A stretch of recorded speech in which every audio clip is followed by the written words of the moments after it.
नमस्कार. आजच्या या विश्लेषणात आपण एका अशा विषयावर बोलणार आहोत जो आजकाल आपल्या सगळ्यांच्याच परिचयाचा झालाय. आपण आजूबाजूला पाहिलं तर डायबिटीज, हायपरटेन्शन किंवा थायरॉइड यांसारखे आजार जवळपास प्रत्येक घरात दिसतायत. पण बरं का, निराश व्हायचं काहीच कारण नाहीये.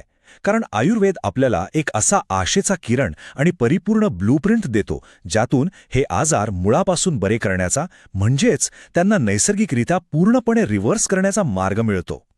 आता एक प्रश्न नेहमी विचारला जातो, हे मेटाबॉलिक आजार खरोखरच कायमस्वरूपी असतात का? म्हणजे एकदा गोळ्या सुरू झाल्या की त्या जन्मभर खाव्याच लागतात, असा आजकाल एक पक्का समज झालाय, बरोबर? पण आज आपल्याला हीच धारणा बदलायची आहे.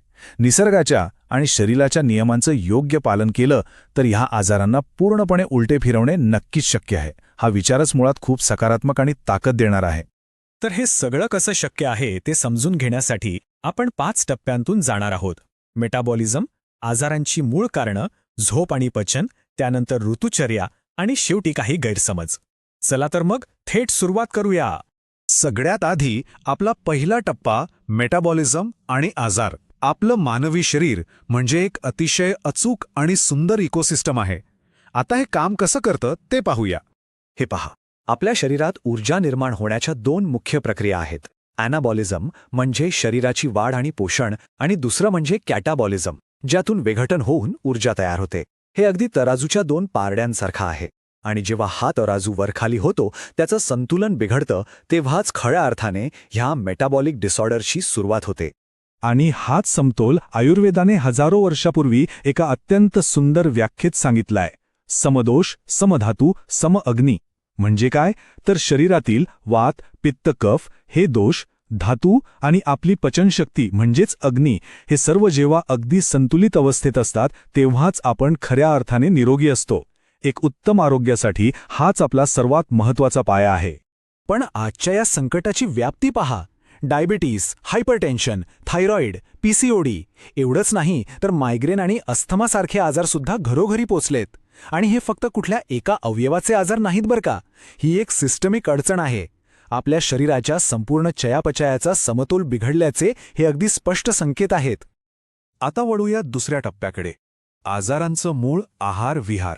एक गोष्ट नेहमी लक्षात ठेवली पाहिजे की औषधोपचार हा नेहमीच आपला अगदी शेवटचा पर्याय असायला हवा. हे अगदी स्पष्टपणे दाखवून देतं की आपल्या जवळपास सर्व आजारांचं मूळ 2च गोष्टींत दडलंय: चुकीचा आहार आणि चुकीचा विहार. म्हणजे एकीकडे प्रोसेस्ड फूड, खूप जास्त कार्बोहायड्रेट्स, अतिरिक्त साखर, आणि दुसरीकडे चुकीची जीवनशैली ज्यात झोप नाही, प्रचंड ताणतणाव आणि व्यायामाचा पत्ता नाही. आजच्या प्रत्येक मेटाबॉलिक समस्येची पाळंमुळं तुम्हाला ह्याच 2 सवयींमध्ये सापडतील. यावर आयुर्वेदात एक अत्यंत मोलाचा आणि गहन विचार आहे: निदान परिवर्जन. सोप्या भाषेत सांगायचं तर रोगाचं जे मूळ कारण आहे तेच आधी टाळणे. आजार झाल्यावर लगेच गोळ्या शोधण्यापेक्षा ज्या चुकीच्या सवयीमुळे तो झालाय ती सवयच थांबवणं ही उपचाराची पहिली आणि सर्वात महत्त्वाची पायरी आहे. प्रतिबंध हा उपचारापेक्षा नेहमीच श्रेष्ठ असतो. इथून पुढे जाऊया भाग 3 कडे. झोप, ताण आणि पचन. आपल्या आरोग्याचे हे असे मुख्य स्तंभ आहेत ज्यांच्याकडे आपण सर्वात जास्त दुर्लक्ष करतो. आयुर्वेदात एक वाक्य आहे, रात्रौ जागरणम दोषकरम. म्हणजे रात्री उशिरापर्यंत जागणं हे आरोग्यासाठी हानिकारक आहे. आणि हे काही फक्त एक जुनं वाक्य नाहीये, यामागे मोठं विज्ञान आहे. झोप पूर्ण झाली नाही की शरीरात इन्सुलिन रेझिस्टन्स थेट वाढतो आणि शरीराच्या नैसर्गिक हिलिंग सायकलमध्ये म्हणजे स्वतःला बरं करण्याच्या प्रक्रियेत मोठा अडथळा निर्माण होतो. तसंच पचनशक्तीचं, आपल्या शरीराचा अग्नी कमजोर होणं हे मेटाबॉलिक आजारांचं अगदी पहिलं लक्षण आहे. हा कमजोर अग्नी म्हणजे आजारांना शरीरात प्रवेश देण्यासाठी उघड्या ठेवलेल्या दरवाजासारखं काम करतो. इथूनच मग हे आजार अगदी सहजपणे शरीरात मूळ धरतात. आणि ताणतणावाचं काय? मानसिक तणावामुळे थेट आपल्या हॉर्मोन्सचं संतुलन बिघडतं आणि हे बिघडलेले हॉर्मोन्स आजारांना अधिकच तीव्र करतात. म्हणूनच ध्यान, प्राणायाम आणि योग हे फक्त ऐकायला छान वाटणारे शब्द नाहीत, तर मनाच्या शांततेसाठी आणि अंतर्गत ऊर्जा संतुलित ठेवण्यासाठी ते आजच्या काळात अतिशय आवश्यक आहेत. चला आता कारणांकडून आपण उपायांकडे वळूया. आपला चौथा टप्पा ऋतुचर्या आणि व्यावहारिक उपाय. या मेटाबॉलिक संकटातून बाहेर पडण्यासाठी आपण नक्की काय करू शकतो ते पाहूया. आता इथली ही सर्वात रंजक गोष्ट पहा. आपला आहार नेहमीसारखा असू नये, तो ऋतुमानानुसार कसा बदलायला हवा ते इथे दिसतंय. म्हणजे उन्हाळ्यात हलका आणि थंडावा देणारा आहार, तर हिवाळ्यात पौष्टिक आणि शरीरात उष्णता निर्माण करणारा आहार. ऋतू आणि आपण राहतो त्या प्रदेशानुसार आहारात बदल करणं हे खरोखरच एक जबरदस्त उपचाराचं साधन आहे. रोजच्या जीवनात आपण काही अगदी सोप्या गोष्टी नक्कीच करू शकतो. जेवताना अजिबात घाई करू नका. अन्नाचा प्रत्येक घास व्यवस्थित चावून खा. जेवण झाल्यावर लगेच झोपू नका. आणि सर्वात महत्त्वाचं म्हणजे दिवसातून किमान 30 मिनिटे तरी चालण्याचा किंवा हलका व्यायाम करा. ह्या अगदी छोट्या वाटणाऱ्या सवयी तुमचा मेटाबॉलिक अग्नी पुन्हा प्रबळ करू शकतात. आता आपण आलोय या स्पष्टीकरणाच्या शेवटच्या टप्प्यात, गैरसमज आणि सत्य, जिथे आपण आजकालचे काही गैरसमज दूर करणार आहोत. आपल्याकडे एक मोठा गैरसमज नेहमी ऐकायला मिळतो की ब्रेकफास्ट हा दिवसातला सर्वात महत्त्वाचा आहार आहे. पण आयुर्वेद हे साफ नाकारतो.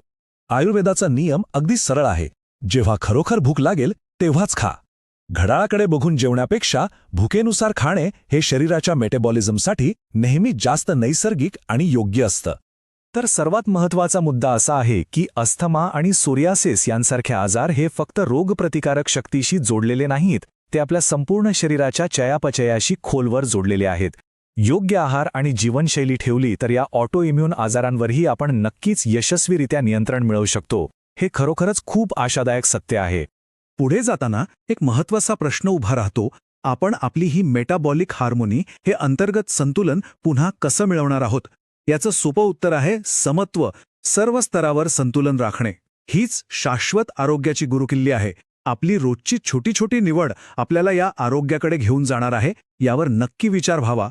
थोडक्यात सांगायचं तर मेटाबॉलिक डिसऑर्डर्सना हरवणं आणि त्यांना मुळापासून दूर करणं हे केवळ स्वप्न नाहीये, तर योग्य आयुर्वेदिक दृष्टिकोनातून ते नक्कीच शक्य आहे.